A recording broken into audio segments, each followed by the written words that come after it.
Radically কোনো কিছু এক্সপেকটেশনও আমাদের নাই আসলে হুম। এই সিস্টেম। তো আচ্ছা, সেই জন্য 10-6 দিচ্ছেন, বলতে এটা বেশ পারি যে ভালো নাম্বার। দেখছিলাম মাহমুদুর রহমান মান্না একটি আলোচনায় বলছেন 100-তে তিনি 30 দিবেন।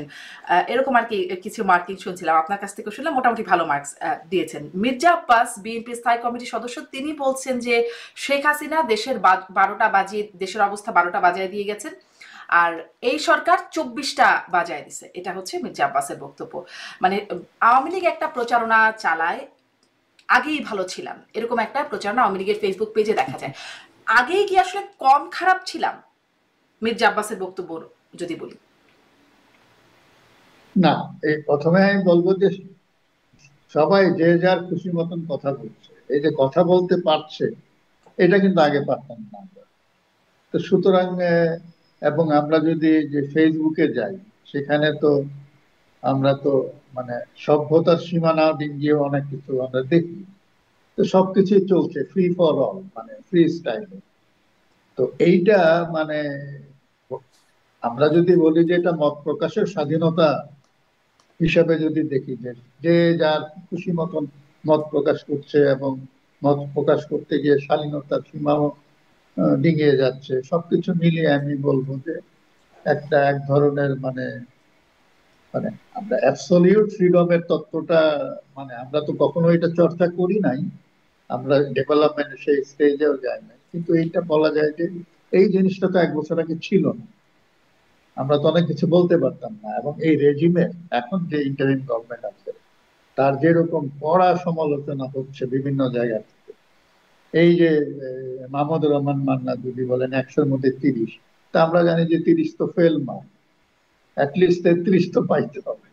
তো সুতরাং সরকার ফেল, এটা সরকারকে বলতে পারছে এবং সরকার তার জন্য তাকে ধরে বেঁধে নিয়ে যাচ্ছে। আগের সরকার তো তাকে ধরে বেঁধে নিয়ে গিয়েছিল। 28 ঘন্টা পরে আমরা জানতে পেরেছিলাম যে মাহমুদুর রহমান মান্না অ্যারেস্টেড। হুম। 2 বছর উনি ছিলেন জেলে, প্রায় 2 বছর ফ্লোরের উপরে ঘুমাতেন। তো সেখানে যদি আমরা বলি হুম। যে তাহলে ওই সরকারটাকে আমরা কত দিন, এর আগের সরকারটা ওইভাবে অনেকগুলো ফ্যাক্টর কাজ করে মূল্যায়নের। আবার আমিও হয়তো আরেকটা পরিপ্রেক্ষিতে হয়তো আমি মূল্যায়ন করবো যে এটা হয়তো 10-এর মধ্যে 3ও হতে পারে। হুম। জি। এই আর না কি। মানে বললেন যেহেতু যে মাহমুদুর রহমান মান্নাকে গ্রেপ্তারের কথাটা আসলো, এখন আমরা দেখছি নাজমুল হাসান কলিমুল্লাহ, তার কিছুদিন আগে আবুল বারাকাত, তারা গ্রেপ্তার হলেন। মানে এই গ্রেপ্তারের প্রক্রিয়াটাকে আপনার কাছে আসলে কেমন মনে হচ্ছে? আর তার আগে তো না আছেই আরো অনেক গ্রেপ্তার, হ্যাঁ, মামলা আদালতে নেওয়া। তো এখন আমি যেটা দেখছি, মানে আমি জানি না, মানে কাগজে কলমে যেটা দেখছি, তাদের বিরুদ্ধে কোনো ব্যক্তি বা সরকার মামলা করেনি, মামলা হচ্ছে দুদকের। হুম। তো দুদকের মামলা, এখন আমরা যদি, আমরা তো সবাই বলি দুদককে স্বাধীন করতে হবে করতে হবে। এখন দুদক যদি একটা মামলা করে, তখন আমরা যদি বলি মামলা কেন করলো কেন করলো, এর পেছনে সরকারের হাত আছে কিনা। সরকারের হাত থাকলে তো আমি জানি না, দুদকেরও তো একটা প্রস্তুতি লাগে। তবে এই আবুল বারাকাত বলেন, কলিমুল্লাহ বলেন, এদেরকে নিয়ে এত নানা প্রশ্ন আগে ছিল, হুম। এবং মিডিয়াতে এগুলো অনেক এসেছে, তাদের নিয়ে জন আলোচনা ছিল, হুম। তাদের পারফরমেন্স নিয়ে অনেকেই অনেক প্রশ্নবিদ্ধ ছিল তাদের জি, মাঝে। নাজমুল হাসান কলিমুল্লাহর সুতরাং মামলাটাও তার পুরনো, নতুন না। তো সুতরাং তারা গ্রেপ্তার হতেই পারেন। কিন্তু মানে মামলা আমি তো এর আসলে মধ্যে অনেকের কিছু বিরুদ্ধেই থাকছে। গ্রেপ্তার কাকে হ্যাঁ, কখন করা হবে এটা কি আসলে আইনের ভিত্তিতে হচ্ছে, মানে আইনের গতিতেই এটা চলছে? না, না, অনেক মামলা পুলিশ করছে, অনেক মামলা সংক্ষুব্ধ ব্যক্তিরা করছে, অনেক মামলা দুদক করছে। দুদক যদি মামলা করে হুম। তাহলে তো সে কিছু হোমওয়ার্ক করে প্রিপারেশন নিয়েই করবে। তো সুতরাং সেই পর্যায়ে গিয়ে হয়তো দুদক, এখন একটা কথা হচ্ছে মামলা হলেই গ্রেপ্তার করতে হবে কিনা, এটা হচ্ছে একটা নীতিগত প্রশ্ন। আমাদের দেশে আমরা যেটা থেকে মামলা হলেই গ্রেপ্তার, গ্রেপ্তার হলেই রিমান্ড, মানে এই যে একটা ফর্মুলা চলে আসছে, এটা প্রশ্ন করা যায়। আমিও প্রশ্ন করতে পারি যে আমাকে দেখতে হবে একটা লোক, তার এগেনস্টে যদি মামলা হয়, তিনি যদি ফৌজদারি অপরাধ করে থাকেন, তাকে গ্রেপ্তার না করেও কিন্তু তাকে বিচারের মুখোমুখি করা যায়। এখন আমরা যদি তাকে ভয়ঙ্কর অপরাধী মনে করি যে না, সে মুক্ত থাকলে তাহলে সেই ধরনের অপরাধ আরো করে যেতে পারে, তাহলে সেই সম্ভাবনা থেকে আমরা মুক্ত থাকার জন্য তাকে হয়তো আমরা তার মুভমেন্ট রেস্ট্রিক্ট করতে পারি, তাকে গ্রেপ্তার করতে পারি বা গৃহবন্দী করতে পারি, বা পাসপোর্ট সিজ করতে পারি, বলতে হুম। পারি তুমি দেশের বাইরে যেতে পারবা। নানান রকম ইয়ে আছে। আমি ব্যক্তিগতভাবে মনে করি যে মামলা হলে গ্রেপ্তার, গ্রেপ্তার হলে রিমান্ড, এই ধারা থেকে আমাদের বেরিয়ে আসা হবে। হুম। কিন্তু কিন্তু আমি আসলে তার প্রশ্নটা এখানে করতে চাই যে মামলা হলেই গ্রেপ্তার, গ্রেপ্তার হলেই রিমান্ড, এটা কি আসলে আইনি একটা প্রক্রিয়ার মধ্যে চলছে বা স্বাভাবিক প্রক্রিয়ার মধ্যে চলছে, নাকি এখানে কোনো, আগেও এই প্রশ্নটা যেমন করতাম শেখ হাসিনা সরকার যখন ছিল তখনও জিজ্ঞাসা করতাম যে পিক অ্যান্ড চুজ হচ্ছে, এখানে কি আসলে এরকম কিছু হচ্ছে, নাকি আপনার মনে হয় স্বাভাবিকভাবেই মামলা গ্রেপ্তার প্রক্রিয়াগুলো চলছে? না, আমাদের এখানে যেটা আছে যে মামলা হলেই যে মানে পুলিশ মামলাটা আমলে নিচ্ছে। হুম, তো পুলিশ তো অনেক ক্ষেত্রেই পুলিশের যে মানে অবস্থান, তাদের যে মান, তাদের যে প্রশিক্ষণ, সেটা দিয়ে তো অনেক কিছু তাৎক্ষণিকভাবে নির্ধারণ করা সম্ভব না যে লোকটা আসলে অপরাধী যখন সন্দেহভাজন হতে পারে বা তাকে নিয়ে প্রশ্ন উঠেছে। সুতরাং ওই মুহূর্তে একজন থানার ওসি বা সাব ইন্সপেক্টর বা তাকে গ্রেপ্তার করে ফেলবেন, মানে এই জিনিসটা আমার কাছে খুব মানে যৌক্তিক মনে হয়। জি। মানে মামলা করলেই যে গ্রেপ্তার হতো, সেটা যদি ভয়ঙ্কর রকমের অপরাধী হয়, খুনি, হুম। রেপিস্ট বা এই ধরনের কিছু, সেটা হচ্ছে অন্য, যে ভয়ঙ্কর, তাকে মানে এই মুহূর্তে গ্রেপ্তার না করলে হয়তো সে আরো এরকম করতে পারে। এখন তো অনেকের বিরুদ্ধে দ্বিতীয়ত আসলে হচ্ছে হত্যা যে মামলা, শত আদালত শত কিন্তু মানুষের রিমান্ডটা বিরুদ্ধে দিচ্ছে। হত্যা মামলা, হাজার হাজার হ্যাঁ, মানুষের বিরুদ্ধে, রিমান্ড। সবই তো আসলে হ্যাঁ, হত্যা মামলায় আদালতে। ভয়ঙ্কর। হ্যাঁ, হ্যাঁ, তো আদালতে যখন নেওয়া হয়, রিমান্ড কিন্তু মঞ্জুর করে আদালত। সেখানে রিমান্ড চায় পুলিশ, আদালত সেটা মঞ্জুর করে। তো সুতরাং আমরা তো বলতে খুব ভালো লাগে আমাদের আমাদের আদালত স্বাধীন, বিচার বিভাগ স্বাধীন। তো স্বাধীন আদালত তাকে এবং সেখানে হয় 7 দিনের রিমান্ড চাইলে 5 দিনের মঞ্জুর করে, ওইখানে একটু ইয়ে করে। এখন এটা হয়ে আসছে।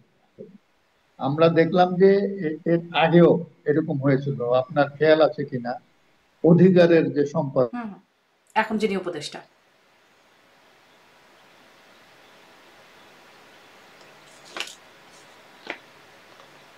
আদিলুর রহমান খান, এখন উপদেষ্টা। হ্যালো, জি জি, একটু একটু আমার আটকে ঢাকা গেছিল, থেকে এখন আমার ভাই শুনছি। ফোন করছে। হ্যাঁ, হ্যাঁ, আবার ফোন করলে ফোনটা ধরবো না।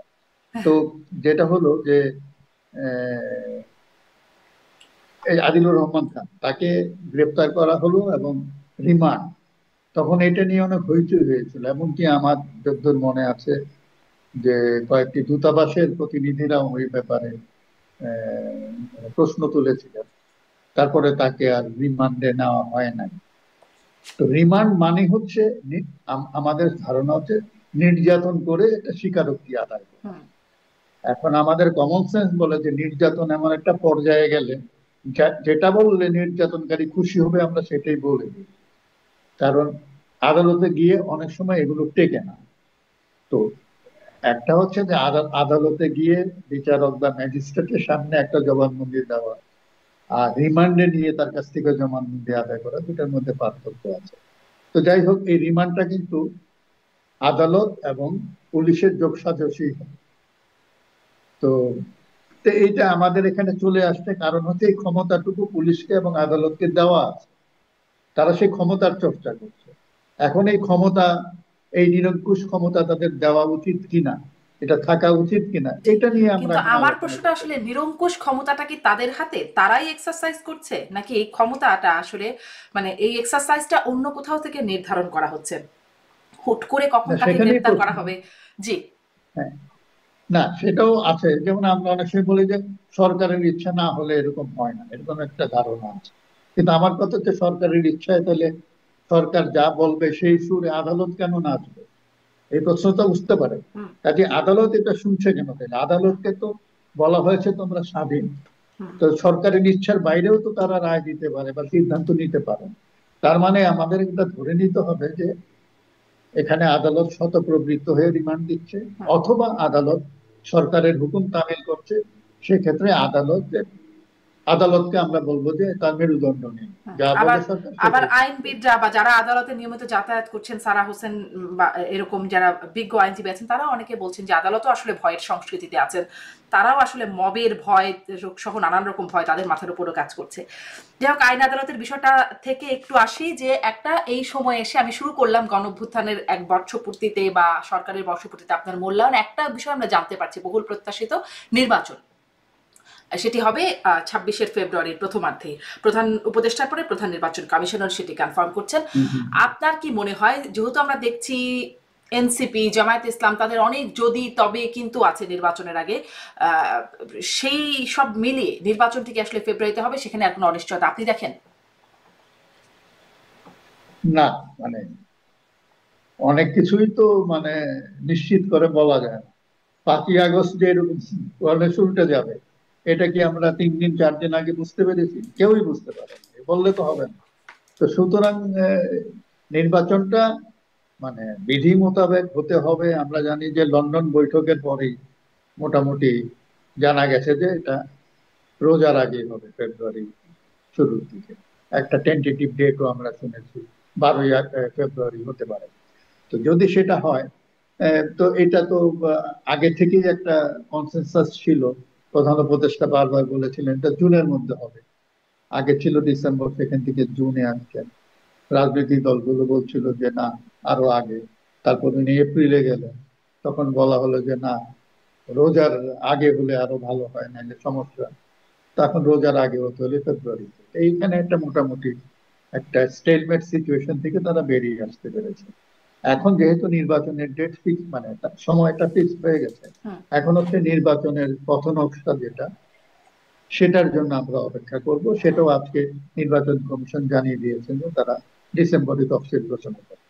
তার মানে আমরা একটা নির্বাচনী রেসের মধ্যে অলরেডি ঢুকে গেছি। এখন যেহেতু এখানে অনেকগুলো স্টেক হোল্ডার আছে, স্টেক হোল্ডার বলতে আমি বলছি যে অনেকগুলো রাজনৈতিক দল আছে, আর এর বাইরে আছে নাগরিক সমাজ এবং অন্যান্য পেশাজীবী গোষ্ঠী, সাধারণ নাগরিকরা। এখন নির্বাচনের স্টেক হোল্ডার কিন্তু অন্যতম প্রধান স্টেক হোল্ডার হচ্ছে, আমি বলবো প্রধান স্টেক হোল্ডার তো অবশ্যই আমি বলবো ভোটার, নাগরিক, আর হচ্ছে রাজনৈতিক দলগুলো। এখন আমরা একটা কথা বলি যে নাগরিকদেরকে ওই রাজনৈতিক দলগুলো বা দলের প্রার্থীদেরকে বেছে নিতে হয়। অ্যাভেলেবল যারা আছে তাদের মধ্যে থেকে বেছে নিতে হয়। আমি যদি একজন খুব চূড়ান্ত রকমের একজন ভালো মানুষ প্রত্যাশা করি, সেরকম ভালো মানুষ যদি প্রার্থী না হয়, তাহলে যারা প্রার্থী হয় তখন আমি চিন্তা করি মন্দের ভালো কে হয়। এই জন্য একবার একজন বলেছিলেন যে 5 জন চোরের মধ্যে একজনকে আমাকে বেছে নিতে হবে, যাকে আমি বলবো যে লেসার ইভিল। তো এই হচ্ছে আমাদের নির্বাচন। কিন্তু আমরা সবসময় বলছি যে আমরা আগের ধারা থেকে বেরিয়ে আসতে চাই, এই একটা প্রবণতা আছে আমাদের মধ্যে, চিন্তা আছে অনেক বছর ধরে। আমাদের মধ্যে ক্ষোভ পুঞ্জীভূত হয়েছে যে আমরা এতদিন যাদেরকে নির্বাচিত করেছি তারা আমাদেরকে প্রতারিত করেছে। সুতরাং আমরা এই ধারা থেকে বেরিয়ে আসবো, একটা ভালো নির্বাচন চাই যেখানে ভালো মানুষেরা আসে। আমরা মনে আছে যে 2006-07 ওই সময়টাতে এই মোহাম্মদ ইউনূস, এখন যিনি প্রধান উপদেষ্টা, তিনি একটা যোগ্য প্রার্থী আন্দোলন করেছেন। আপনার হয়তো খেয়াল আছে, সিপিডি এটা নিয়ে অনেকগুলো ওয়ার্কশপ করেছিল। তো এই যোগ্য প্রার্থী বলতে আমরা কাদেরকে বুঝবো সেটারও একটা ক্রাইটেরিয়া ছিল। আমরা সেই রকম প্রার্থী প্রত্যাশা করি। এখন আমাদের রাজনৈতিক দলগুলোর চরিত্র তো ওই রকম না। এবং এই যে এতগুলো ঘটনা ঘটে গেল আমাদের দেশে, সর্বশেষ আমি বলবো যে এর আগে 1/11 এবং তারপরে হচ্ছে এই 24শে জুলাই, রাজনীতিবিদরা বা রাজনৈতিক দলগুলো এগুলোর থেকে কোনো লেসন নিয়েছে এটা মানে বলা মুশকিল, নিয়েছে কিনা। কারণ তাদের কথাবার্তা, চালচলন, শরীরী ভাষা, কোনোটার মধ্যেই খুব একটা সিগনিফিকেন্ট চেঞ্জ নাই। এই হলো একটা দিক। দ্বিতীয়ত হচ্ছে তাদের মধ্যে নানান বিভাজন। জুলাই আন্দোলনের সময় আমরা দেখেছিলাম যে ক্ষমতাসীন আওয়ামী লীগের বাইরে সব দলের মধ্যে এক ধরনের কনসেনসাস ছিল। তারা সবাই এই আন্দোলনটাকে প্রত্যক্ষভাবে হোক পরোক্ষভাবে সমর্থন দিয়েছেন। যদিও এটা কোনো দলের ব্যানারে হয়নি, বৈষম্য বিরোধী ছাত্র আন্দোলন তারা ছিলেন সামনের কাতারে। একটা পর্যায়ে এসে তারা তো তাদের গোষ্ঠীগত স্বার্থ, যে কোটা সংস্কার আন্দোলন করেছিলেন, পরে জনসম্পৃক্তি এমন অবস্থায় গেল এটা 1 দফার আন্দোলনে চলে গেল। তো এখানে কিন্তু জনগণের একটা বড় ভূমিকা ছিল। সেখানে বিভিন্ন রাজনৈতিক দলের নেতা কর্মীদের অংশগ্রহণ ছিল, বাট তাদের দলের ব্যানারে ছিল না। দলের ব্যানারে হলে হয়তো এটা সফল নাও হতে পারতো, কারণ ওই দলগুলো এর আগে অনেকবার অনেক আন্দোলন করেছে, সফল হয়নি। সাধারণ নাগরিকরা এই দলবাজির বাইরে গিয়ে একটা কিছু করতে চেয়েছিলেন। তারা এই তারা এই বৈষম্য বিরোধী ছাত্র আন্দোলনটাকে তাদের মতামত প্রকাশের বা অংশগ্রহণের একটা উইন্ডো হিসাবে দেখেছেন সেটা। কিন্তু যেই 5ই আগস্টের পরে, তারপরে 8ই আগস্ট যখন সরকার গঠন হয়ে গেল, তখন কিন্তু সবাই তো আর সারা জীবন আন্দোলন করবে না। নাগরিকরা তো যার যার কাজে ফিরে গেছে। এখন যারা পেশাদার রাজনীতি বা পেশাদার অ্যাক্টিভিস্ট, যাদের সকাল সন্ধ্যা শুধু স্লোগানই দিয়ে বেড়াতে হয়, তাদের ছাড়া তো আর নাগরিকরা তো আর পথে নাই। তো সুতরাং এখন দেখা গেছে তাদের মধ্যে নানান গোষ্ঠী, নানান সিন্ডিকেট, আমাদের রাজনৈতিক দলগুলো, এখন তাদের মধ্যে আমরা দেখছি সেই আগের ঐক্যটা নাই। কারণ হচ্ছে তারা সবাই ধরে নিচ্ছেন যে একটা নির্বাচন হবে, তো নির্বাচন হলে তো তারা পরস্পরের প্রতিদ্বন্দ্বী। তো প্রতিদ্বন্দ্বিতা যেখানে হয় সেখানে কিন্তু বন্ধু শত্রু হয়ে যায়। তা আমাদের এখানে হয়েছে। সেই জন্য 24শে জুলাই আন্দোলনের সময় আমরা যে একটা গণ ঐক্য দেখেছিলাম, এবং যার ফলশ্রুতিতে আমরা একটা গণবিস্ফোরণ, গণবিদ্রোহ বা গণ অভ্যুত্থান যেটাই বলি না কেন, কেউ কেউ এটাকে বিপ্লবও বলেন, সেটা দেখেছি। কিন্তু 8ই আগস্টের পরে সেই জি। পরিস্থিতিটা আর নাই। নাই। কিন্তু কারণ সেই যে এখন সেই এই ঐক্যটা দলগুলো, মানে আন্দোলনের ঐক্য থাকবে না বা একটা প্রতিদ্বন্দ্বিতাপূর্ণ মনোভাব আসবে সেটাই তো স্বাভাবিক সমীচীনও বটে। কিন্তু মানে যেই বক্তব্যগুলো এখন আসছে যে যদি ধরুন গণপরিষদ নির্বাচন, স্থানীয় সরকার নির্বাচন বা জুলাই সনদ হতে হবে, বিচার হতে হবে, সংস্কার হতে হবে ইত্যাদি যে দাবিগুলো যদি এগুলো না হয় তাহলে মানে নির্বাচন ঠিক আছে সময় মতো ওই সময় বিষয় ইতিবাচক কিন্তু তার আগে এগুলো হতে হবে বা এগুলো না হলে নির্বাচন নয়। এই যে ভাষ্যগুলো আসছে তার প্রেক্ষিতে কি আপনার মনে হয় যেমন ধরেন আমরা এরকমই কিছু বিষয়ের মধ্যে শুনে দেখেছিলাম যে চাপ দিয়ে আওয়ামী লীগকে নিষিদ্ধ করা হয়েছিল, তো সেরকম কোন চাপ নির্বাচনের আগে প্রয়োগ করার কোনো শঙ্কা বা সম্ভাবনা আপনি দেখেন কিনা? হ্যাঁ, এটা তো আছে। প্রত্যেকটা রাজনৈতিক দল তো তার দলীয় দৃষ্টিভঙ্গি এবং দলীয় এজেন্ডা নিয়ে এগোতে চায়, এবং সেটা হচ্ছে এক এক দলের সঙ্গে আরেক দলের ওইখানেই কিন্তু সংঘর্ষটা। মানে কিছু আছে আদর্শিক, কিছু আছে দলীয়। তো সুতরাং সবাই কিন্তু যার যার অবস্থান ব্যক্ত করছেন, এবং নানান রকমের মিটিং মিছিল জনসভা করে শোডাউনও করছে। শোডাউনের মাধ্যমে তাদের শক্তিমত্তা দেখাচ্ছে জনগণের সামনে, এটা আছে। এখন কথা হচ্ছে যে যারা মনে করেন যে এত রক্ত, এত ত্যাগ, এত খুন, হত্যাকাণ্ড, এত কিছুর পরে আমরা জাস্ট একটা দলের সরকারের বদলে আরেকটা দলের সরকার আনবো, এটাই কিন্তু অনেকে ভাবছে।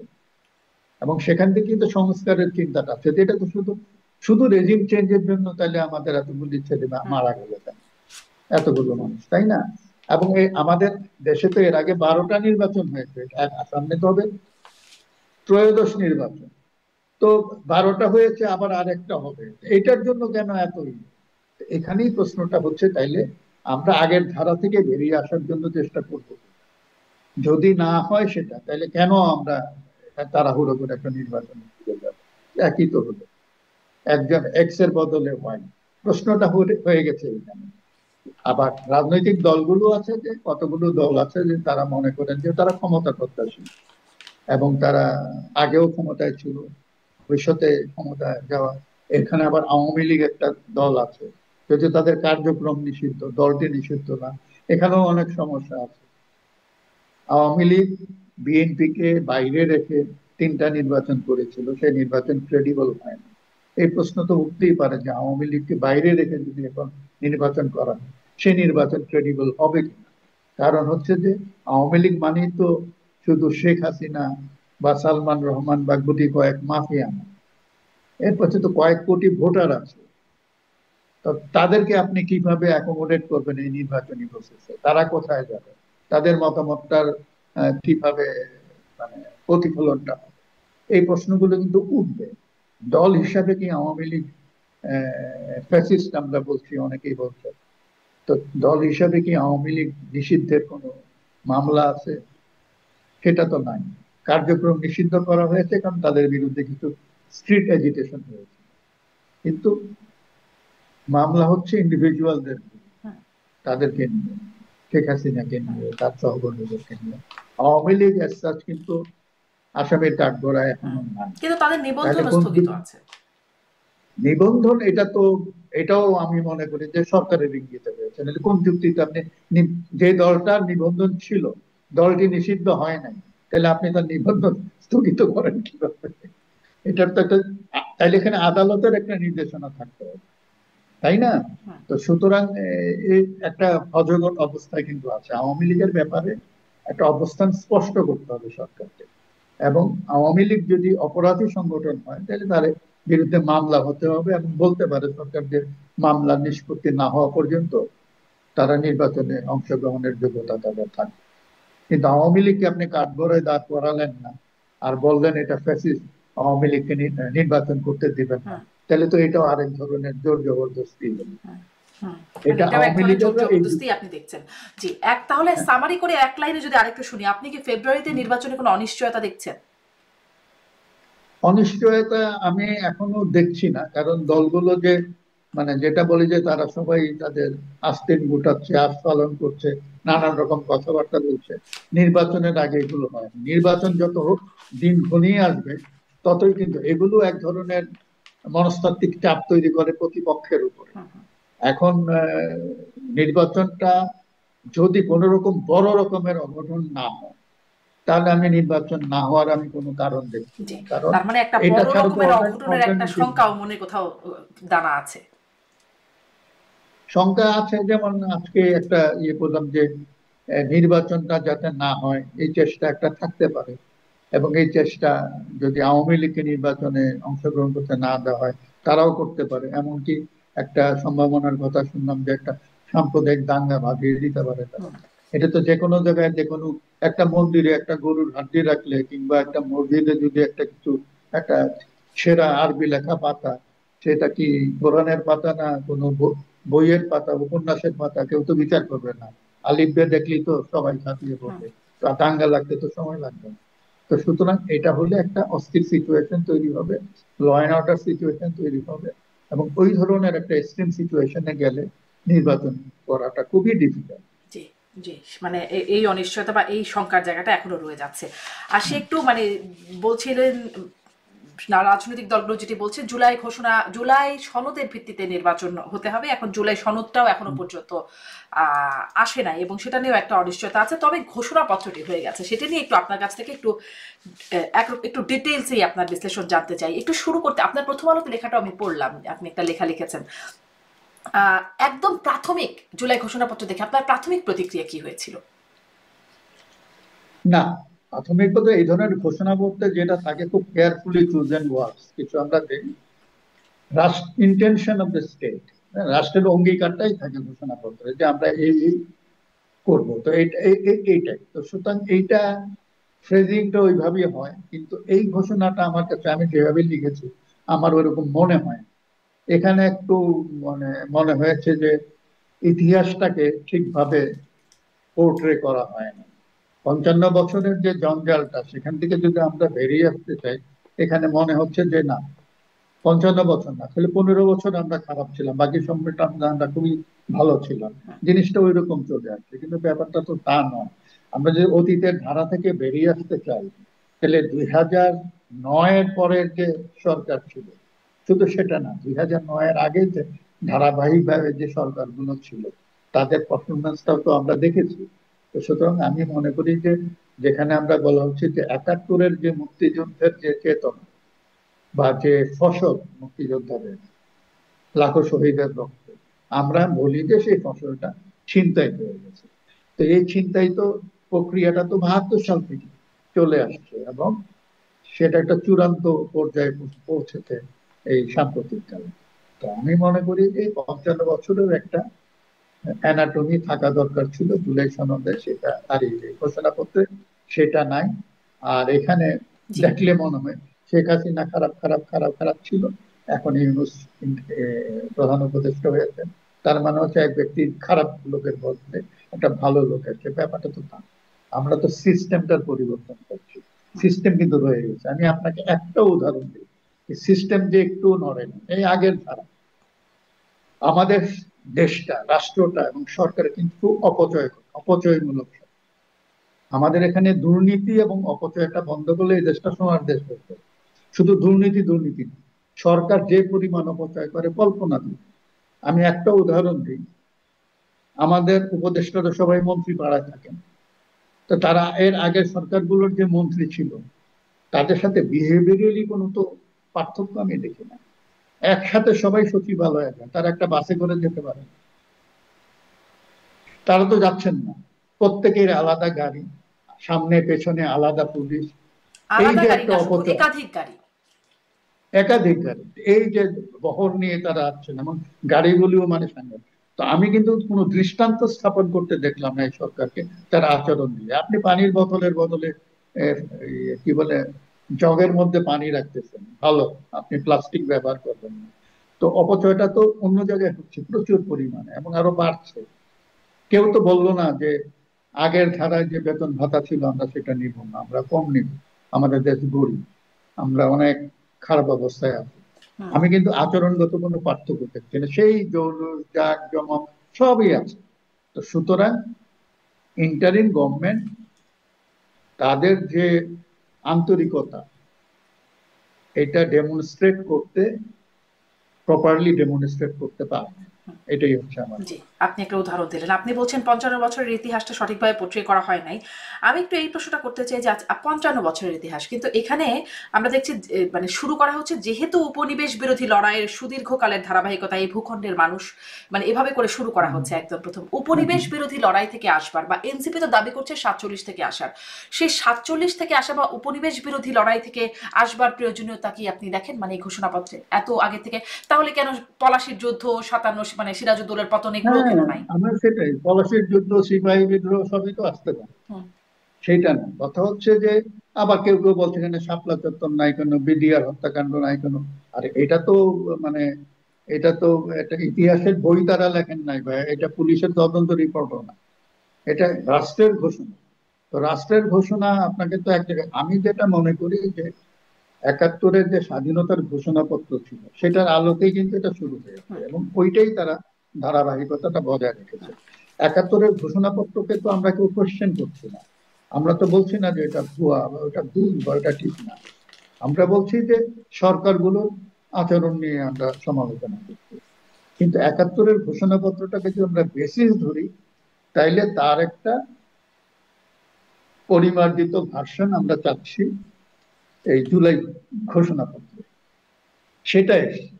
তো সেটা যেভাবে এসছে এইটা মানে ঠিক হয় না, মানে জি। ভালোভাবে হয় আর নাই, এই ঠিক হয় না প্রপারলি জায়গাটা এডিটেড আমি হয়। আরেকটু বিস্তারিত বিশ্লেষণে যেতে চাই। আমি আসলে কয়েকটা পয়েন্ট আমি যেই পয়েন্ট বলছি তার বাইরে যদি আপনার কোনো পয়েন্ট থাকে নিশ্চয়ই আপনি বলবেন। আমি দেখছিলাম মানে ১ম পয়েন্টটা নিয়ে শুরু করলাম কথা। আমি ৩ নাম্বার পয়েন্টে একটু লেখা আছে যেহেতু স্বাধীন বাংলাদেশের ১৯৭২ সালের সংবিধান প্রণয়ন পদ্ধতি এর কাঠামোগত দুর্বলতা ও অপপ্রয়োগের ফলে স্বাধীনতা পরবর্তী আওয়ামী লীগ সরকার মুক্তিযুদ্ধের জন আকাঙ্ক্ষা পূরণে ব্যর্থ হয়েছিল। মানে স্বাধীনতা পরবর্তী আওয়ামী লীগ সরকার মুক্তিযুদ্ধের জন আকাঙ্ক্ষা পূরণে ব্যর্থ হয়েছিল সংবিধান প্রণয়ন পদ্ধতি এর কাঠামোগত দুর্বলতা এ কারণে। না, সংবিধানের কাঠামোগত দুর্বলতার কারণে যেটা এটা বলে বলে যেটা বলেছে, সংবিধানের মধ্যে এমন কিছু ধারা আছে যে যার ফলে মানে কর্তৃত্ববাদী রাজনীতি বা ব্যক্তিকেন্দ্রিক রাজনীতি প্রসার হতে পারে, এটার বীজটা রয়ে গেছে। এটা একটা সমালোচনা ছিল সবসময়, এবং সংবিধানটা এমন হয়েছে যে সেখানে এটা মানে মন্ত্রী পরিষদ শাসিত সরকারের বদলে হয়ে গেছে প্রধানমন্ত্রী শাসিত সরকার, এরকম একটা ব্যাপার আছে। সেই জায়গাটা কারেক্ট করা যেত, হুম, মানে ইয়ে করে। কিন্তু কথা হচ্ছে যে এখন তো প্রশ্ন সেখানে না, প্রশ্ন হচ্ছে এই সংবিধান থাকবে কি থাকবে না, এটা নিয়ে প্রশ্ন। আমরা ৭২-এর সংবিধান বলছি, যদিও ৭২-এর সংবিধান ৭২-এ নাই, এটা আওয়ামী লীগই ৪টা সংশোধনী করে ফেলছিল ৭২ থেকে ৭৫-এর মধ্যে। তারপরও আমি বলবো যে এই সংবিধানটা, একটা দাবি আছে যে এই সংবিধান বাতিল করে নতুন সংবিধান দিতে হবে, সেটার সাথে আবার সবাই একমত নন। তো সুতরাং আবার এই সরকারও আহ, শপথ নিয়েছে এই সংবিধানের অধীনে, সংবিধানের অধীনে নির্বাচিত রাষ্ট্রপতির কাছে। তো সুতরাং এটা তো হয়ে গেছে ওইভাবে। তা এখন এই সংবিধানটাকে এখন যেটা হচ্ছে যে ঘষা মাজা করার চেষ্টা হচ্ছে। তো এই ঘষা মাজা করে এটাকে যতটুকু কি বলে একটা একটা হিউম্যান ফেস দেওয়া যায়, এটার একটা চেষ্টা হচ্ছে। তো এটাও হচ্ছে মানে একটু মলম প্রলেপ লাগানোর মতন হুম, ক্ষতের ক্ষতের উপরে। তো এর ফলেও আমি মনে করি যে আগের ধারার রাজনীতি থেকে হুম, বেরিয়ে আসাটা সম্ভব হবে না। এটার জন্য অনেক গভীর চিন্তার দরকার ছিল, এবং জুলাই ঘোষণাপত্রটা যে ড্রাফট করা হয়েছে এটা নিয়ে একটু কনসালটেশন দরকার ছিল। এটা আমি জানি না কারা এটা করেছেন, হুম। কিভাবে করেছেন। জি, পরবর্তীতে আমি তো গণমাধ্যমে মনে দেখছি করি যে না যে জামাত, বিএনপি, এনসিপি তিনটে দলের সাথে কথা হয়েছে। আচ্ছা, তা তারা যদি করে থাকে তাহলে ঠিকই আছে। যে জামাতের কথাটা আসছে এখানে, ৭২-এর সংবিধানের কাঠামোগত দুর্বলতা, এটা তারা বলছে, তারা তো এটা বলবেই। তারপরে ৭৫-এর ৭ই নভেম্বরে বিপ্লব বিপ্লব, এটা বিএনপির পলিটিক্সটা, বিএনপির রাজনীতির ভিত্তি হচ্ছে ৭ই নভেম্বর, সেটা তারা সেখানে পেয়ে গেছেন, তারাও খুশি। তো মোটামুটি এইভাবে হয়ে গেছে, কিন্তু হুম, এর বাইরে এমনকি এটা যে একটা খুব সুসম্পাদিত যে একটা ঘোষণা, সেটাও মনে হয় না। হুম। মানে ঘোষণাপত্র হতে হয় খুব সংক্ষিপ্ত, এবং এমন হতে হয় এটা কবিতার মতন, যাতে আমি মুখস্থ করে করতে পারি। অনেক গুরুত্বপূর্ণ বক্তৃতা আছে, ভাষণ আছে, যেগুলো হৃদয়ে ছুঁয়ে যায়, মানুষ এগুলো মুখস্থ করে ফেলে। এই ঘোষণাপত্র তো মুখস্থ করা যায় না। এই যেহেতু যেহেতু সেহেতু সেহেতু, মানে এটা যেহেতু এবং খুবই সেহেতুর ঘোষণাপত্র। কিছু আপনি বলছিলেন যে কিছু ৭ই নভেম্বরকে যেভাবে ঢুকানো হয়েছে, সেটাও একটু আপনি খুবই এই বিষয়ে অভিজ্ঞ এবং আপনার কাছ থেকে খুব ভালো জানা যাবে। আপনি বিভিন্ন সময় ইতিহাসের বিশ্লেষণে বলেওছেন বা লিখেওছেন। তারপরেও একটু এখানে ৪ নাম্বার পয়েন্টে তারা লিখছেন, মানে ঘোষণাপত্রে লিখছে, যেহেতু স্বাধীনতা পরবর্তী আওয়ামী লীগ সরকার স্বাধীনতার মূল মন্ত্র গণতান্ত্রিক শাসন ব্যবস্থার বিপরীতে বাকশালের নামে সাংবিধানিকভাবে একদলীয় শাসন ব্যবস্থা কায়েম করে এবং মত প্রকাশ ও বিচার বিভাগের স্বাধীনতা হরণ করে, যার প্রতিক্রিয়ায় ১৯৭৫ সালের ৭ই নভেম্বর দেশে সিপাহী জনতার ঐক্যবদ্ধ বিপ্লব সংঘটিত হয় এবং পরবর্তী সময়ে একদলীয় বাকশাল পদ্ধতির পরিবর্তে বহুদলীয় গণতন্ত্র, যাই হোক বলছে আর কি। তো মানে আওয়ামী লীগের বাকশাল কায়েমের ফলে ৭ই নভেম্বর এই বিপ্লব সংঘটিত হলো। না, আগস্ট আর নভেম্বর এই আমার মনে হয় তাদের একটু এখানে মানে ইতিহাস চর্চায় কিছু ভ্রান্তি আছে। তো সুতরাং হুট করে আগস্টে এক জিনিস হলো, এবং আমার জানা মতে সেপ্টেম্বর বা অক্টোবরেই একটা অর্ডিন্যান্স জারি করে ওই সময় প্রেসিডেন্ট খন্দকার মোশতাক বাকশাল ব্যবস্থা রহিত করে দিয়েছিল। তো সুতরাং ওইটার জন্য ৭ই নভেম্বর, ৭ই এটা হচ্ছে কি আসলে আমাদের এখানে ৭৫-এর আগস্ট থেকে নভেম্বর পর্যন্ত আমাদের সামরিক বাহিনীর বিভিন্ন গোষ্ঠীগত দ্বন্দ্বের কারণে এগুলো ঘটে। এবং 15ই আগস্ট, 3 নভেম্বর, 7 নভেম্বর, ৭ই নভেম্বর সিপাহী জনতার ঐক্যবদ্ধ কিছু হয় নাই। যে ঐক্যটা ছিল ওইটা ৭ই নভেম্বর এসে ভেঙে গেছে, এবং আমরা দেখলাম যে জিয়ার সঙ্গে তাহেরের একটা দ্বন্দ্ব হলো, যার পরিণতিতে তাহেরের ফাঁসি হলো। সুতরাং ওইটার ঐক্যবদ্ধ থাকে নাই, প্রথম প্রহরেই সেটা দিয়ে গেছে। সেই ইতিহাসে আমি গেলাম না। আমার কথা হচ্ছে যে আমরা যদি 55 বছরের একটা সার সংক্ষেপ আনতে চাই, সেখানে পার্টিকুলারলি একটা দুইটা ইনসিডেন্ট না এনে, কারণ ইনসিডেন্ট গুলির পক্ষ বিপক্ষ আছে, তার বেনিফিশিয়ারি আছে, ভিকটিমও আছে, এইভাবে না এনে, এবং ১/১১-র কথাও সেখানে এসেছে। বিএনপি নিজেদেরকে ১/১১-র ভিকটিম মনে করে, কিন্তু ১/১১-র শর্ত তো তৈরি করেছিল বিএনপি। তো সুতরাং এগুলো তো আমাদেরকে বুঝতে হবে। তো সুতরাং এই যে দলীয় দৃষ্টিভঙ্গিটা একটা এই এই ঘোষণাটাও কিন্তু আলটিমেটলি টেকসই হবে না, এটাও বদলে যাবে, কারণ সবার কাছে এটা গ্রহণযোগ্য হবে না। আমার কথা হচ্ছে আমাদের তো উচিত ছিল সিস্টেমটাকে প্রশ্ন করা, যে আমরা আগের ধারাটা বিসর্জন দিব, নতুন ধারার রাজনীতি সৃষ্টি করব।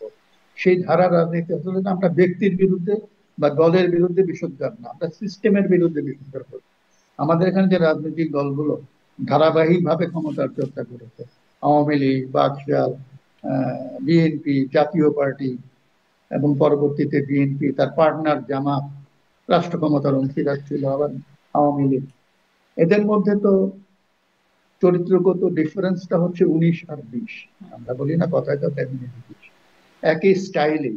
কথা হচ্ছে যে হ্যাঁ, ও কম চুরি করেছে আর সে বেশি চুরি করেছে, ও 10টা খুন করেছে, ও করেছে 15টা, ডিফারেন্সটাই। আমরা কিন্তু সিস্টেমটাকে প্রশ্নবিদ্ধ করি না, সেই জন্যই জুলাই ঘোষণাপত্রটা ওই আঙ্গিকে হয় না।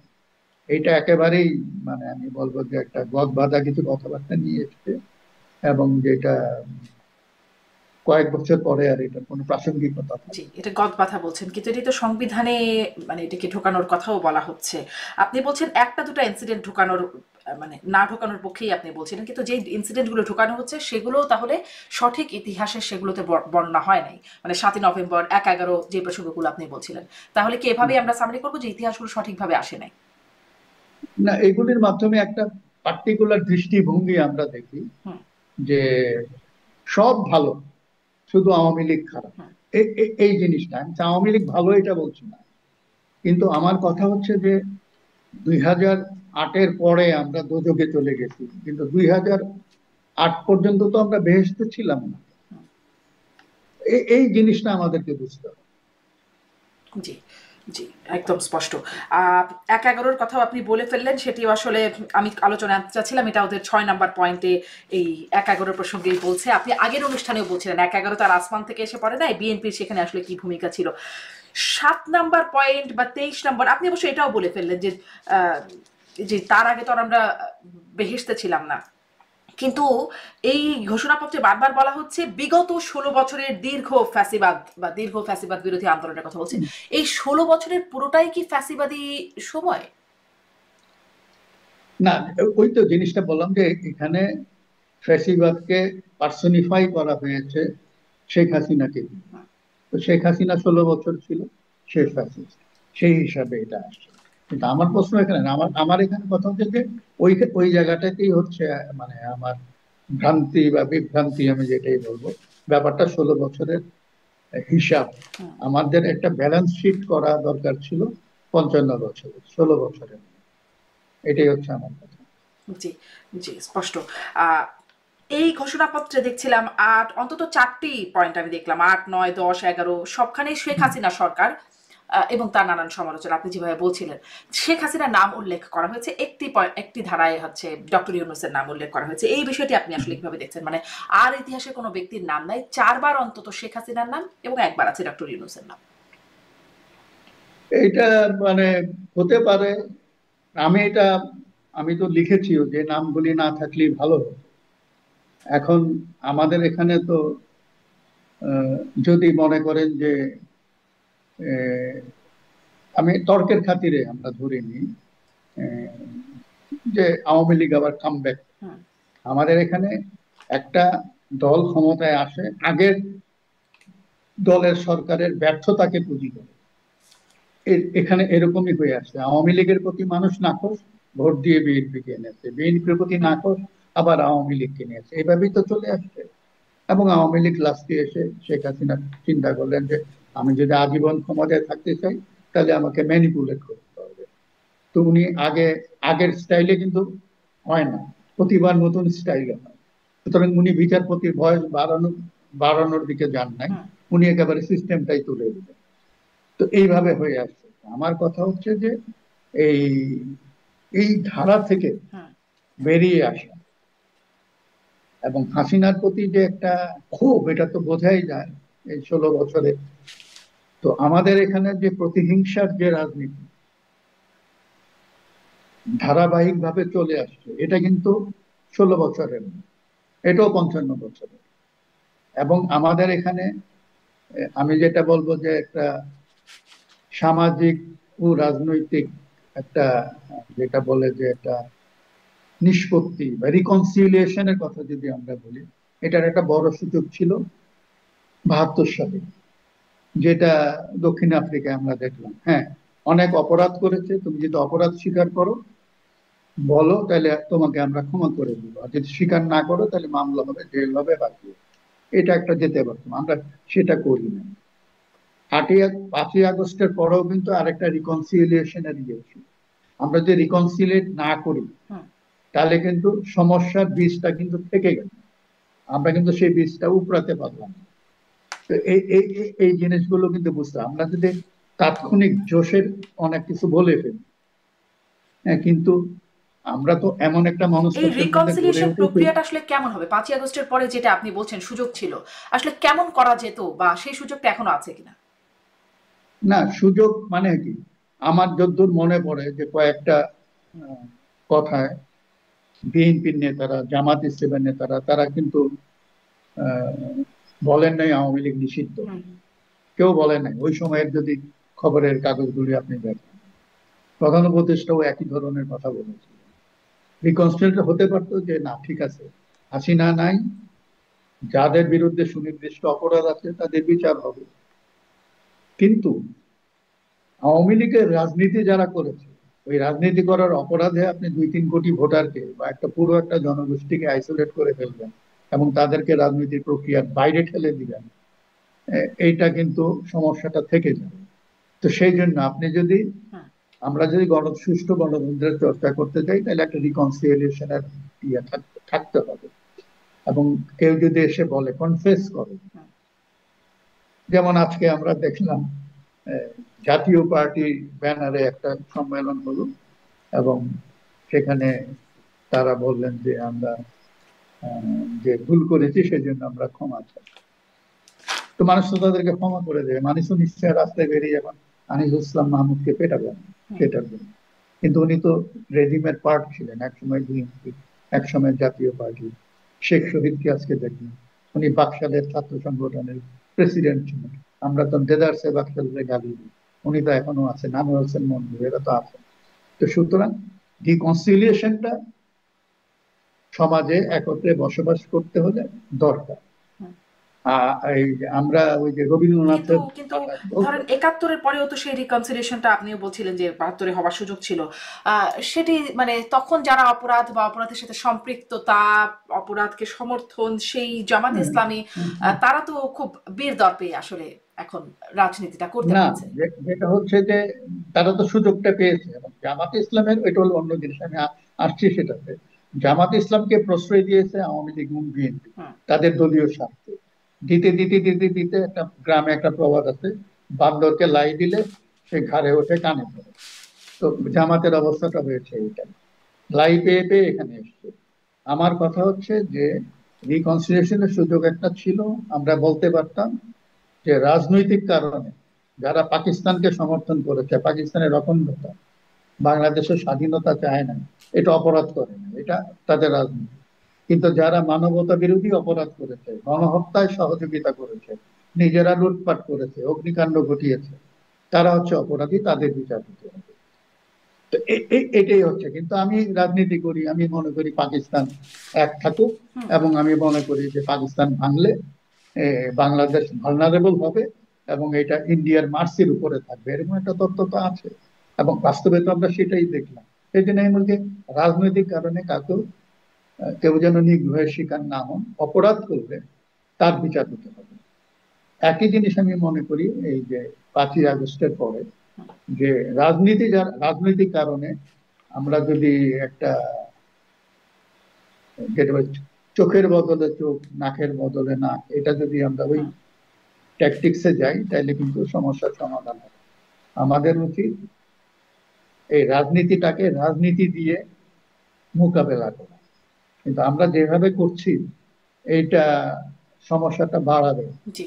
আপনি সমাধান বলছিলেন যে করবে না। যদি যদি আসলে কনফেস করে রিকনসিলিয়েশন এর একটা কথা আপনি বলছেন, ওটা খুবই ওই হ্যাঁ, জায়গাটাতে হ্যাঁ, আরেকটু কথা বলতে হুম, চাই। হুম, এনসিপি সভাপতি, এনসিপির আহ্বায়ক নাহিদ ইসলাম, তিনি তার একটা ফেসবুক পোস্টে তিনি লিখছেন ৭১ এবং ২৪ এই শিরোনামে, তিনি অবশ্যই হুম, ইংরেজিতে লিখছেন। হুম, আমি বাংলা করে হুম, পড়ছি দর্শকদের সুবিধার জন্য। হুম, হুম, সেখানে হুম, তিনি হুম। তিনি বলছেন যে যারা ৭১ ফিরতে চায় তারা ২৪-এর নতুন রাজনৈতিক বাস্তবতাকে অস্বীকার করছে। ২৪-এর অভ্যুত্থান বহু রাজনৈতিক শক্তির জন্য প্রায়শ্চিত্তের সুযোগ এনে দিয়েছিল তাদের অংশগ্রহণের মাধ্যমে।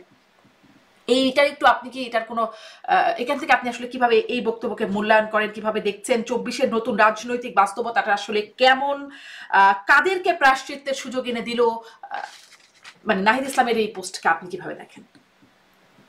এখানে দুইটা এলিমেন্ট আছে, একটা হচ্ছে 71 বনাম 24। হ্যাঁ, 71টা হচ্ছে আমাদের ভিত্তি, 71 আছে বলেই তো আমরা 24টা পেলাম। আমাদের তো রাষ্ট্রই হলো 71, তো সেটাকে তো অস্বীকার করা যাবে না। কিন্তু আমরা তো 24-এ এসে আরেকটি রাষ্ট্র তৈরি করি না। 71-এর পরে যে সংকটগুলো দেখা দিয়েছে হুম, আমাদের বিভিন্ন সময়ে, সেই সংকটগুলোর একটা নিরসন আমরা চাচ্ছি। তো সেটা এক পর্যায়ে এসে এর আগেও কয়েকটা হয়েছে আমাদের দেশে আন্দোলন, 75-এও একটা হয়েছে, আমি বলে একটা অভ্যুত্থান। সেটা সেনাবাহিনী করলেও জনসমর্থন ছিল সেটার পেছনে। 90-তেও আমরা একটা দেখেছি, তাই না? তো 2024-এ যেটা হলো সেটা হচ্ছে একেবারে, মানে আপনি দেখবেন যে 30শে জুলাই পর্যন্ত কিন্তু ছিল ওই যে কোটা আন্দোলন হুম নিয়ে, হুম কোটা সংস্কার, এবং গুলি হচ্ছে, খুন হচ্ছে ছেলেরা, আহ, অপরাধীদের, পুলিশের যারা এগুলো বাড়াবাড়ি করছে হুম তাদের আইনের আওতায় আনা, তাদের বিচার। তারপরে এক পর্যায়ে আসলো যে না, সরকারকে পদত্যাগ করতে হবে, তারপরে তার পদত্যাগ না, হঠাৎ এই অভ্যুত্থানে চলে গেলাম। এখন যেটা হচ্ছে যে 24-এ যে জিনিসটা, উপলব্ধিটা যদি আমাদের হয় যে না, আমাদের যে 71 পরবর্তী পর্যায়ে রাষ্ট্র ব্যবস্থাপনার মধ্যে যে ঘাটতিগুলো ছিল সেগুলো আমরা দূর করব। তো সেটার অঙ্গীকার একটা হতে পারে না 24-এ যে আন্দোলনটা, সেখানে যে আকাঙ্ক্ষা মানুষের যে আমরা আগের ধারার রাজনীতি থেকে সরে আসবো, ওই ঘাটতিগুলো পূরণ, সেই অঙ্গীকারটা। কিন্তু সেই অঙ্গীকারটা খুব ভাষা ভাষা আসে। এবং যে জুলাই ঘোষণাপত্র আপনি দেখবেন যে কিছু রাজনৈতিক দল, তার মধ্যে ধরেন কয়েকটি জনভিত্তি আছে, বাকিগুলো তো সবই ওয়ান ম্যান শো, আপনিও জানেন আমিও জানি। এদেরকে দাঁড় করিয়ে দিয়ে একটা ঘোষণা তিনি পাঠ করলেন। এখানে তো আরো স্টেক হোল্ডার আছে, তাদের প্রতিনিধিত্বের কথা, তাদের কথার প্রতিফলন তো ঘোষণায় নাই। নারীদের কথা নাই, সংখ্যালঘু, আমরা যতই বলি বাংলাদেশে সংখ্যালঘু নাই, এটা বললে তো হবে না, এটা সংখ্যাগুরুরা বলে যে সংখ্যালঘু নাই, কিন্তু আহ, আছে। এটাকে অ্যাড্রেস করা হয় না। হুম আরো অনেকগুলো বিষয় আছে, পেশাজীবীদের সমস্যা আছে, সেগুলো অ্যাড্রেস করা হয়নি। অনেক কিছু করা যেত, সেটা না করে পুরো জিনিসটা হয়ে গেছে মানে হাসিনা কেন্দ্রিক। হুম। যে সব যত নষ্টের গোড়া হচ্ছে হাসিনা, সুতরাং তাকে এই এটি এই এটি আপনি এই খুব এর সুন্দর ফলে করে ব্যাখ্যা করেছেন যে আগের আগে আমরা তো আর বেহেশতে ছিলাম না, মানে হুম, আপনি এটা এটা আপনার লেখাতেও পড়ছিলাম, যত দোষ নন্দ ঘোষ, এটাও আপনি হ্যাঁ, হ্যাঁ, ব্যবহার করছেন যে হুম। সবকিছু আসলে হাসিনাকেই দেয়া হচ্ছে বা আওয়ামী লীগকেই। কারণ আমি এই সিস্টেমের মধ্যে যারাই সরকার প্রধান হবে, সিস্টেম তাকে হাসিনা বানিয়ে দেবে, হুম, এটাই আচ্ছা, হচ্ছে কথা। মানে দোষটা বা দায়টা মূলত সিস্টেমের। সিস্টেম, এবং এই সিস্টেমটা জিইয়ে রাখে এই হাসিনা টাইপের লোকেরা তাদের গোষ্ঠীগত স্বার্থে। এবং এই সিস্টেম যদি এখনো টিকিয়ে রাখা হয়, তাহলে বুঝতে হবে যে তারা ওই হাসিনা তন্ত্রকেই টিকিয়ে রাখবে, হয়তো অন্য নাম। জি। তো এই সিস্টেমের পরিবর্তনের কথাই তো আসলে অনেক বলা হলো, অনেক সংস্কারের প্রস্তাব হলো, 1 বছর হয়ে গেল, সিস্টেমের কোনো পরিবর্তনের জায়গা কি এসেছে, মানে সম্ভাবনা? সংস্কার তো বেশিরভাগই আমি দেখছি সাংবিধানিক সংস্কারের কথা বলছি। তো সংবিধান তো মানুষ পড়ে না, সবার কাছে তো সংবিধান নাই, তাই না? সংবিধানে তো অনেক কিছু আছে, আমাদের যে 71-এর এই যে ঘোষণাপত্রে সুন্দর সুন্দর কথা আছে না, সাম্য, মানবিক মর্যাদা, সামাজিক সুবিচার আছে তো। তো সংবিধানে থাকলেই কি সেগুলো হয়? এবং পরবর্তীতে শেখ হাসিনা সেটাকে সংবিধানের অংশ করেছিল, এই ঘোষণাপত্রটিকে। এখন এই জুলাই ঘোষণাপত্র সংবিধানের অংশ হবে, হলেই কি হবে? ওখানেও তো এই কথাগুলো আছে, সাম্য, সামাজিক, এগুলি দিয়ে শুরু হয়েছে, তো হয়ে যাবে। সংবিধানে থাকলে এগুলো হয়ে যায়। যারা এটা দেখভাল করবেন, রাষ্ট্র পরিচালনা করবেন, তাদের চরিত্রে কি কোনো পরিবর্তন হয়েছে? দৃশ্যমান পরিবর্তন। আমরা তো নির্বাচনের আগে অনেকেই অনেক কথার ফুলঝুরি দেখি অনেকের মুখে, কিন্তু ক্ষমতায় চলে গেলে আমরা কি, এটা তো আমরা দেখেছি। তো সুতরাং এটা তো, এই জন্য এটা নিয়ে একটা কনসার্ন আছে যে ইভেন সংবিধানেও মনে করেন সংবিধানের মাধ্যমে যাতে কেউ কর্তৃত্ববাদী হয়ে না উঠতে পারে, সেই জন্য অনেকগুলো সুপারিশ আছে। সেই সুপারিশ করা হয়েছে, প্রস্তাব, সেই প্রস্তাবে আবার সব রাজনৈতিক দল একমত না। অর্থাৎ আহ, বোঝাই যায় যে তারা দলীয় দৃষ্টিভঙ্গি থেকে এই এই জিনিসগুলো দেখছেন যে কোনটা মেনে নিলে আমার দলের অসুবিধা হবে না, আর কোনটা মানলে অসুবিধা হবে, এইভাবে তারা বিচার করছেন। জি। তারপরে কথা হচ্ছে যে এইখানে আরেকটা বিষয় আছে যে এই ঘোষণাপত্র বলেন আর কারণ 71-এর ঘোষণাপত্র ছিল একটা বিশেষ পরিস্থিতিতে, তখন একটা যুদ্ধকালীন পরিস্থিতি ছিল। এখন তো যুদ্ধ নাই।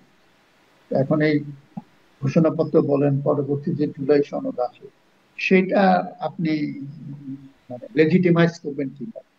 এর পেছনে মানুষের আস্থা আছে, এটা আমরা জানবো কি করে? হুম, হুম। এটাকে নিয়েও তো একটা গণভোট হতে পারতো, এটা প্রস্তাব কিন্তু আছে। সেটা না দিয়ে আমরা সরাসরি নির্বাচনে যাব, এবং আমরা আশা করব, যেটা এখানেও বলা আছে, আশা করব নির্বাচিত সরকার এগুলো দেখবে, বাস্তবায়ন করবে। হুম। তো জি, এখানে একটা আশাবাদ আছে, জি। কিন্তু আপনি এখানে বলছেন কোনো যে আসলে নিশ্চয়তা নাই। এই আপনার এই বক্তব্যের প্রেক্ষিতেই মানে এই প্রশ্নটা আমিও একটু করতে চাই, যেটি 28 নাম্বার পয়েন্টে আছে সেই জুলাই ঘোষণাপত্রে, যে 5ই আগস্ট 2024 সালে গণ অভ্যুত্থানে বিজয়ী বাংলাদেশের জনগণের আকাঙ্ক্ষার প্রতিফলন হিসেবে এই ঘোষণাপত্র প্রণয়ন করা হলো। একদম শেষ পয়েন্টে এটি বলা হচ্ছে, জনগণের আকাঙ্ক্ষার প্রতিফলন হিসেবে এই ঘোষণাপত্র প্রণয়ন করা হলো বলে বলা হচ্ছে, যেখানে আসলে যেই দলগুলো ছিল, বিএনপি ছাড়া আর কেউই তেমন সন্তোষ জানাচ্ছে বলে দেখা যাচ্ছে না। এনসিপি বলছে, বৈষম্য বিরোধী আন্দোলন, জামাত ইসলাম, সবাই আসলে এটাতে কেউই সন্তুষ্ট না। কেউ হতাশা জানাচ্ছে, কেউ বলছে জন উপেক্ষা, মানে জন আকাঙ্ক্ষাকে পুরোপুরি উপেক্ষিত করা হয়েছে। এটাতে আসলে জন আকাঙ্ক্ষার প্রতিফলন হিসেবে সরকার যে বলছে, সেটি আপনার কথাতে আসছিল, তারপরেও এই পয়েন্টটা ধরে আবার একটু একই প্রশ্ন করতে চাই, প্রতিফলন কতটা মানে দেখেন? এটাও একটা রেটরিক, যে জন আকাঙ্ক্ষা। আমরা সব রাজনৈতিক দল এই রেটরিক ইউজ করে, কি বলে এটাকে, মানে জনগণ এটা চায়, বলে না নেতারা মঞ্চে দাঁড়িয়ে। উনি বলতে বলতে পারতেন যদি সৎ সাহস থাকতো যে আমি এটা চাই, কিন্তু এটা না বলে বলে জনগণ এটা চায়। তো জনগণকে সবাই সেল করে। তো এই সরকারও কিন্তু এই জন আকাঙ্ক্ষার কথা বলেছে। হ্যাঁ, আকাঙ্ক্ষা আছে, কিন্তু পুরো আকাঙ্ক্ষার কিন্তু জন আকাঙ্ক্ষা তো নানান রকমের আছে, জনগণের মধ্যে তো নানান গোষ্ঠী আছে, প্রত্যেকের আলাদা আলাদা আকাঙ্ক্ষা থাকতে পারে, সব আকাঙ্ক্ষার সন্নিবেশ তো হয় না এটাতে। তো এখানে জন আকাঙ্ক্ষার, এবং এরা জনগণের প্রতিনিধিও নন এই সরকারে যারা আছেন, এটা হুম, ইন্টারিম অ্যারেঞ্জমেন্টে তারা আছেন। ইনফ্যাক্ট 5ই আগস্ট থেকে 7ই আগস্ট বা 8ই আগস্ট বিকেল পর্যন্ত আহ, দেশে সরকার ছিল না। এবং আমার যতদূর মনে আছে, 5ই আগস্টে সেনা প্রধান বলেছিলেন যে সেনাবাহিনী এখন আপাতত শান্তি শৃঙ্খলা সবকিছু দেখবে। আমরা বলতে পারি যে সেনাবাহিনীর তত্ত্বাবধানে ছিল দেশটা। তারপরে এই সরকার এসছে। এই সরকার কি, যেভাবে প্রস্তাব হয়েছে, কে হতে পারেন প্রধান উপদেষ্টা, সে হয়েছে প্রধান উপদেষ্টা। আবার যাদেরকে সিলেক্ট করেছেন, এখানে তার ডিসক্রিপশন ছিল, আর অন্যান্য প্রেশার গ্রুপের ছিল, সেটা হয়েছে। জনগণের সরকার তো এটা না। কিন্তু আমরা এই সরকারকে আমরা বলবো না যে জনবিরোধী সরকার, আমরা বলবো এটা একটা ইন্টারিম অ্যারেঞ্জমেন্ট।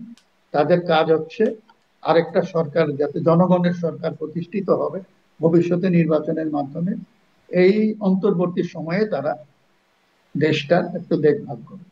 হুম। তো এইটাই হচ্ছে। কিন্তু এখানে ইভেন আমি মনে করি যে এই জুলাই ঘোষণাপত্র বা জুলাই সনদ যেটা আমরা বলছি, যেটা আসবে, এটাও কিন্তু অ্যাকসেপ্টেড হতে হবে নির্বাচিত সরকারের। নির্বাচিত সরকার যদি বলে যে না, আমরা এটা ঠিক না, আমরা পরিমার্জন করবো, কিছু করার নাই। কারণ এবং এই সরকারের যত কাজ, যত কিছু তারা সিদ্ধান্ত নিয়েছেন, সবগুলো তো এন্ডোর্সড হতে হবে পরবর্তী সংসদে। এটা তো কোনো বিপ্লবী সরকার না যে আমরা সংবিধান ফেলে দিয়ে আমরা এটা করছি, তাহলে তারা নির্বাচনের পথেও হাঁটতেন না। কিন্তু এটা তো সেই সরকার, সেই ধরনের সরকার না। তো এটা একটা গোঁজামিলের মতন হয়ে যাচ্ছে কিন্তু পুরো বিষয়টা। জি, জি, স্পষ্ট, মানে গোজামিলের ভেতরের জিনিসগুলো স্পষ্ট না হলেও গোজামিল যে হচ্ছে এটা আপনার বক্তব্য থেকে স্পষ্ট। আহ, আহ, একটু সেই নাহিদ ইসলামের প্রসঙ্গটা শেষ করি, যে 24 নাহিদ ইসলামের যে পোস্টটা, সেখানে আসলে এই আলোচনাটা আগে থেকেই আছে, 24 বনাম 71 একটা দাঁড় করানোর রাজনীতি চলছে। আহ, আপনি আসলে এই জায়গাটা কিভাবে দেখেন? এখন কি আসলে সেখানে এরকম কোনো বনামের রাজনীতি চলছে? নাহিদ ইসলাম বলছেন এখন রাজনীতি হবে 24-এর মূল্যবোধের উপর ভিত্তি করে, যারা 71-এ ফিরতে চায় তারা 24-এর নতুন রাজনৈতিক বাস্তবতাকে অস্বীকার করছে। কিভাবে দেখেন? এটা একটা এক্সট্রিম ভিউ, মানে 71-কে বাদ দিয়ে তো আর 24 না। আমরা তো 71-কে বাদ দিতে পারবো না। সুতরাং আমার 71-ও চাই, 24-ও চাই। তো এটা আপনি কিভাবে সুন্দর ভাষা দিয়ে অ্যাকোমোডেট করবেন, সেটা হচ্ছে প্রশ্ন। তো যেভাবে এই জিনিসগুলোর ফ্রেজিং হচ্ছে এগুলো ঠিক না, প্রপার না। জি। আমার কথা হচ্ছে 71-এ একটা জনযুদ্ধ হয়েছিল, সেই জনযুদ্ধের ফসলটা ছিনতাই হয়ে গেছে হুম, পরবর্তীতে। সাকসেসিভ রেজিমস তারা এটাকে হজম করে ফেলেছে। আমরা সেখান থেকে জনযুদ্ধের যে স্পিরিটটা ছিল, আমরা আহ, একসঙ্গে বেড়ে উঠবো, গড়ে উঠবো, এই যে একটা এইটাকে ধারণ করে এগিয়ে যাওয়া। তো সুতরাং এই 71-এর এই স্পিরিটটাকেই আমরা আরো মানে রিটারেট করছি, আমরা পুনরাবৃত্তি করছি 24-এ এসে। তো সুতরাং 24টা 71-এর থেকে আলাদা না।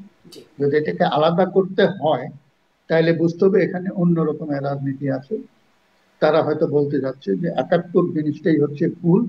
এটা এটা যদি তারা এস্টাবলিশ করতে পারে তাহলে তাদের ওই 71-এর সময়কার যে রাজনীতিটা ছিল সেটা মোটামুটি লেজিটিমাইজ হয়ে যায়।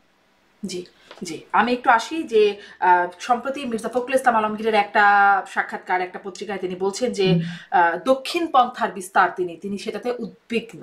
তিনি উদ্বেগ প্রকাশ করছেন। হুম।